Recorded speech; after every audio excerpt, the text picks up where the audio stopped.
বক্তব্যটি বক্তার নিজের। নিউজ প্লাস টিভির কর্তৃপক্ষ দায়ী নয়। নবী শেখ, বয়স 70 বছর, পিতা মৃত গফুর শেখ। তিনি গুরুতর অভিযোগ করেছেন কালিয়াগঞ্জ থানার বিরুদ্ধে। তার অভিযোগ, তার গ্রামের বাড়ি মসজিদ কমিটিকে দান করতে হবে, না হয়তো প্রাণনাশের হুমকি দিয়েছে। কারণ তাদের সমস্ত নিঃশর্তে গ্রামের মসজিদকে দিতে হবে।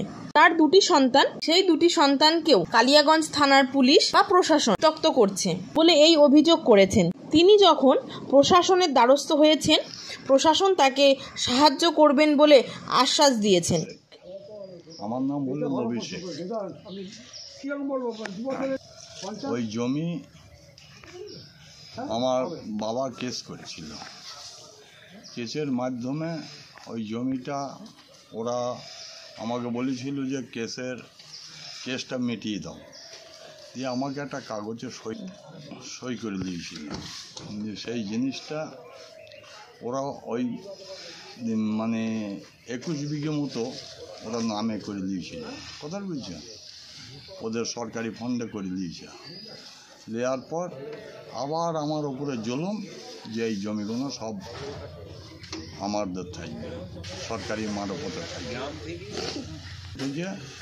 সব চাপ দিয়েছে যে জমি আমাদের থাকবে। এদিন আড়াই গিয়েছিল, আড়াইয়ের কাছে ওরা বহু লোক এসেছিল।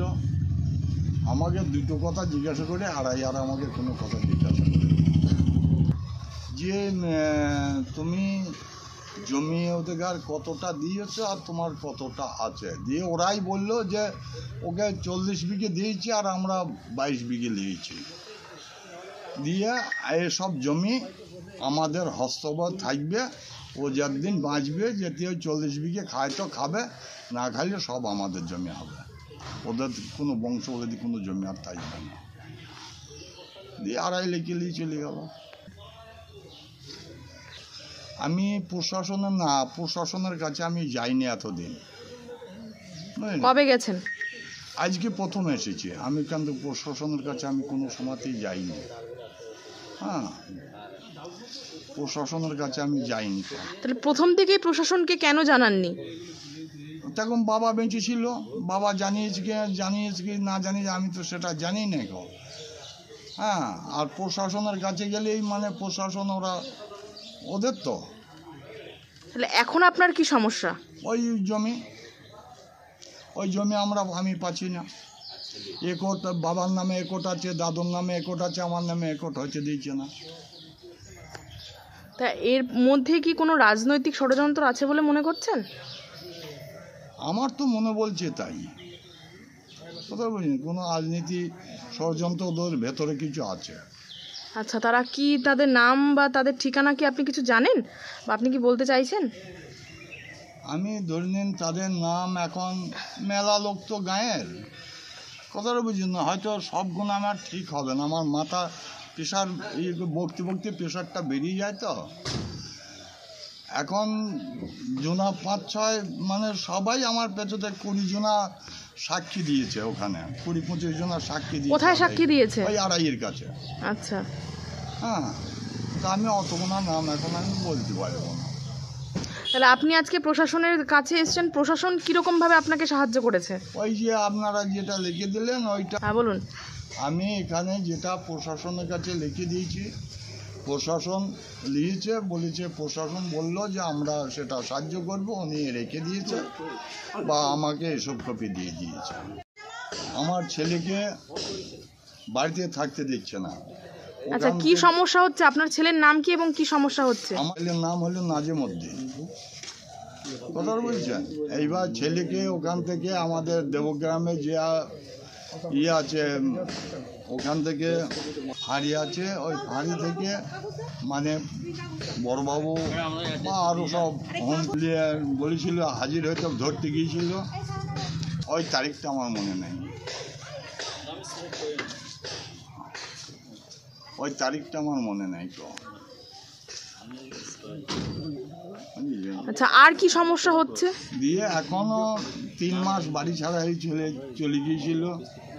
যাওয়ার পর ও যখন বাড়ি ছাড়া হয়ে চলে গেল, ওরা গিয়ে জোরসত্ব একটা জমিতে কিছু গাছ লাগাইলো। গাছ লাগানোর পর আবার ছেলে যাহা বাড়ি আসলো, আর ওরা গিয়ে আবার দেবগ্রাম ফাঁড়িতে আবার ওরা এরপর দিল, দিয়ে আবার এই পরশু দিনের আগের দিন ধরতে গিয়েছিল রাত্রিতে।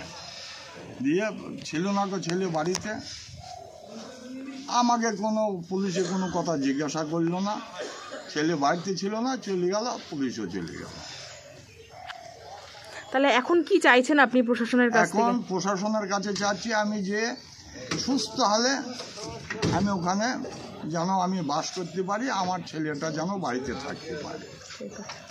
অন্যায় কিছু করেনি বা কোনো খুনও করেনি, চুরিও করেনি, এইটা আমি প্রশাসনের কাছে চাই। কালিয়াগঞ্জ থানাতে এসেছি এবং আমরা 3-4টে কেস নিয়ে এসেছি। প্রত্যেকটা কেসই যথেষ্ট গুরুত্বপূর্ণ এবং পুলিশ প্রশাসনকে সামনে রেখে বেশ কিছু নেতা মন্ত্রী, মানে মন্ত্রী বলা যাবে না, নেতা বা চামচা যাদের বলা যায়, তারা খুব দাদাগিরি করার চেষ্টা ভাবনা করেছে। তো আমরা পুলিশের কাছে যথাযোগ্য বয়ান লিখে দিয়ে গিয়েছি এবং পুলিশ আমাদের যথেষ্ট রকম সাহায্য করবে সেই মর্মে কথাও হয়েছে এবং লিখিত তাদের যা প্রসেসিং তারা শুরু করে দিয়েছে অলরেডি। এবং যারা সমস্যাপূর্ণ অবস্থা পাচ্ছে বা অসহায়তা বোধ করছে, তারা পুলিশ প্রশাসনের কাছ থেকে সম্পূর্ণভাবে নিরাপত্তা পাবে এই মর্মে আমাদের সাথে কথা হয়েছে। আমার নাম সুস্মিতা দাস মুখার্জি, আমি সিপিডিআর এর মহিলা সংগঠনের প্রেসিডেন্ট।